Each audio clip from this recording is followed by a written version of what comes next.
You won't believe what the judge says in this crypto discussion with the SEC regarding the SEC Coinbase lawsuit and what it potentially means for where all of this is going. This is intense. Buckle up for this entire video because you're going to see some intense slams against the SEC. So we've got to talk crypto. Earlier this week, I posted, well, I guess that would be last week, I posted a video discussing my thoughts on how potentially we could end up seeing a regulated crypto environment within the next year, which those of you in Twitter Spaces reminded me could end up aligning with the Bitcoin halving and could end up being a really great setup for actually bringing crypto to a bullish environment rather than the crap everybody's been riding through over the last about 18 months. It's been painful, which is fantastic that, hey, there's light at the end of the tunnel now. Not only this, but we've seen some SEC acceptance of Bitcoin ETF applications, suggesting that they're actually now processing these ETF applications, which is also very bullish.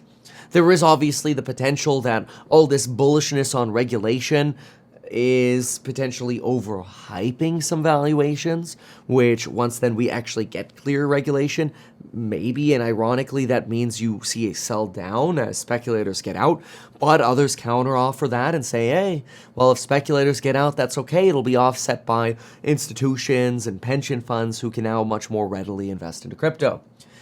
So this is all fantastic news. But we've got a little bit of an update here on the SEC versus Coinbase. We've got a pre-motion conference between the judge and the plaintiffs and defendants. And some of the commentary from the judge is, quite frankly, fascinating. And I'm going to go through some pieces of that commentary now. So first, what I think is really incredible is this discussion about whether the SEC at all has jurisdiction over, Coinbase in terms of their crypto offerings, but not just that, specifically how they determine what's a security and what not. And we've all heard this before, the Howie test. See, look at this here. The simple answer, Your Honor, about whether or not something is a security or not is the Howie analysis. And what I think is interesting here about the Howie analysis is that they reference this idea that, look, we potentially look at what outside industry forces use. There's a particular counsel that they refer to. Here it is. Look at this. I'm going to read you this segment here. Individuals or companies, to determine whether a crypto asset is a security, need to do an analysis of crypto assets that they have allowed to trade on their platform or those that they have issued. We see that the industry does this. They have created, I believe they call it, the CRC, or Crypto Rating Council, where there are a number of market participants that have gotten together. These are like your Public, it used to be BlockFi and other companies, Coinbase, where a number of market participants have gotten together and they create what they call a scorecard, and then they use a Howie analysis as part of that scorecard to determine how risky their crypto assets are in terms of, sort of a scale of 0 to 5 on what the odds are that something's going to be considered a security. And so you've got this sort of buildup of this discussion here where the SEC is saying, look, the industry is already themselves trying to figure out, hey, is something a security or not? Which is fantastic because you're seeing the industry is showing it wants to follow the law. I think this is a great setup for crypto on a regulatory basis. A great and fantastic setup, and follows what I was initially not very optimistic about, but have become more optimistic about. I've read through the ruling for the Ripple case again after I last talked about it last week. It reads better the more often you read it. It doesn't feel like the strongest ruling, but it's definitely great news for the crypto community. And I think the judge has a point not to call it a security. I think the judge is right on. If anything, it'd be much more of a commodity than a security. And what's beautiful about that is it gets the SEC away from some of these offerings. The more you get the SEC away, generally the less pressure you seem to have, especially since the CFTC seems to be a little bit less aggressive than the SEC. But take a look at this. This I thought was really incredible. In this, you start having an argument about the S1. The S1 is your initial regulatory filing to say, look, we want to take a company public, like Coinbase. And here, the SEC argues that the S1 is about disclosures. And just because we let the company Coinbase go public, doesn't mean we approved of their entire business. They say here, the S1 is about disclosures, but I don't have everything in front of me. We can fully brief all of the legal and factual implications that go in regarding an S1 filing, but there is no way an approval of an S1 is a blessing of the company's entire business. And remember that any kind of really filing with the SEC is generally a way of the SEC saying, look, we just want to make sure everybody's following the same format, providing the right information to investors to evaluate those businesses. So initially I thought, okay, that's the argument I would expect the SEC to make here. But what I thought is really interesting here is that, listen to this. So we get the court, so the judge saying this, but I would have thought that the commission was doing diligence into what Coinbase was doing. And somehow I thought it would say, you really shouldn't do this if there was a problem with something Coinbase was doing. I think this is a phenomenal hit by the judge against the SEC here. It's saying, look, if you thought the entire business model was illegal, why would you end up approving them to go public at all? But not only that, they make a comparison, which I think is great. I want to find it here really quick. But they make a comparison to, rightfully so, to the marijuana business. And I don't know that I can find it right now. No, it doesn't look like the search function works. But anyway, that's fine. So the comparison to the marijuana business is great because they say, look, y'all, the SEC, have frequently, the judge is saying this, y'all have frequently denied the listings of certain businesses like marijuana businesses because you thought that the businesses were potentially illegal. So why would you not do the same for Coinbase? Why would you approve them if you're potentially alleging what they're doing is not within the realm of the law? That was a pretty powerful point in this. I wish I could conveniently find... I got it. Yes, listen to this. This is such a great line. It's clear that the commission has repeatedly refused to review authorized registration statements for companies because of concerns about the legality of the underlying business. It has done that repeatedly with cannabis companies.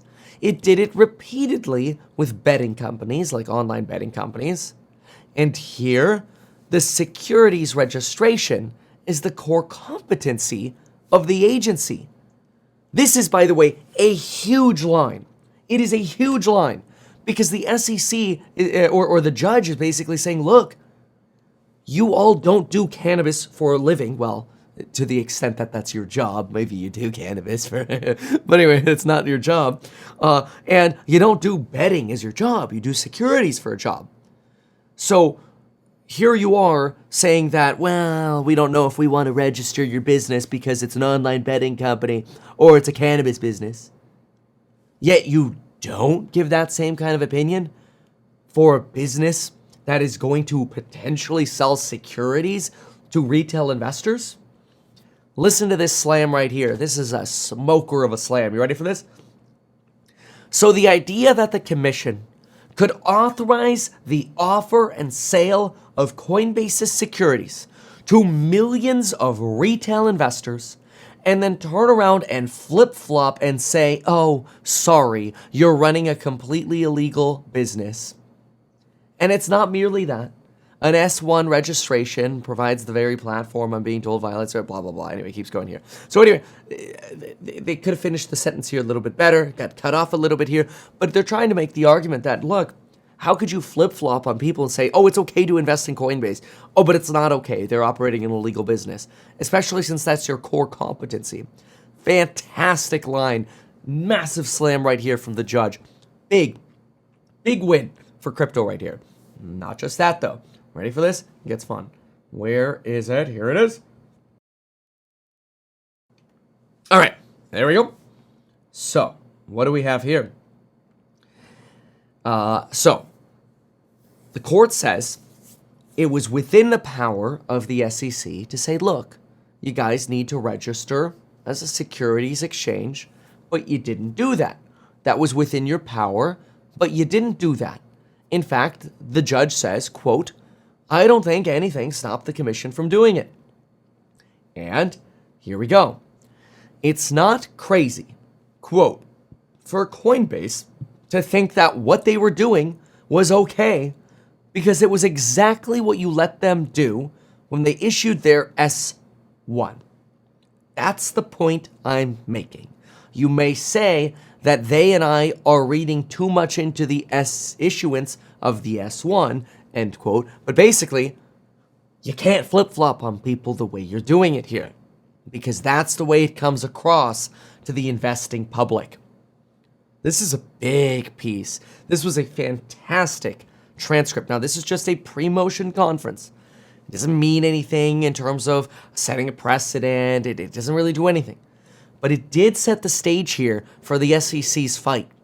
And again, even though it's a pre-motion conference, I have to say, if you're the attorneys for the SEC, you just got your work cut out for you. The judge basically set the stage for you.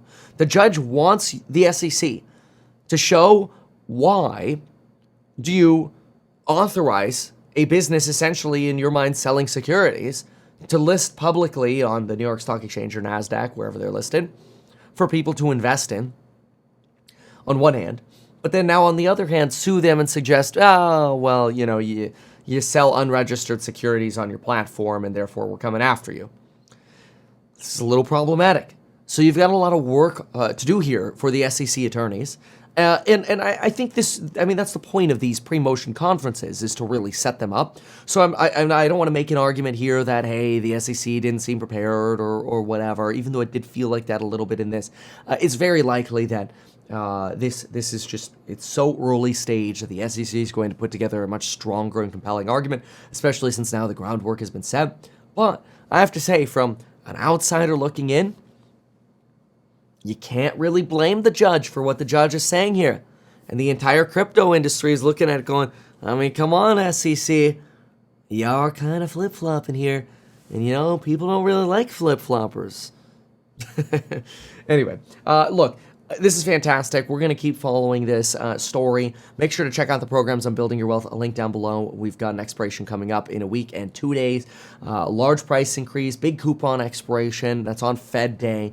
And remember, we've got the Stocks and Psychology of Money group, the Zero to Millionaire Real Estate Investing. Learn everything about wedge deals, how I went zero to millionaire, how you could do it as well. And then, of course, the How to Make More Money course as an entrepreneur. It's productivity, it's AI, it's everything together. Or even as an employee. This is fantastic. Learn about liability, insurance, LLC, side hustles, taxation, tax strategies, and ideas. It's fantastic. Check those all out. Linked down below. Now, I want you to know this. When it comes to AI, time is what's going to make you money. And if you can prove that value to an employer, you'll always be able to be employed. So this is another way of making sure that you don't get replaced by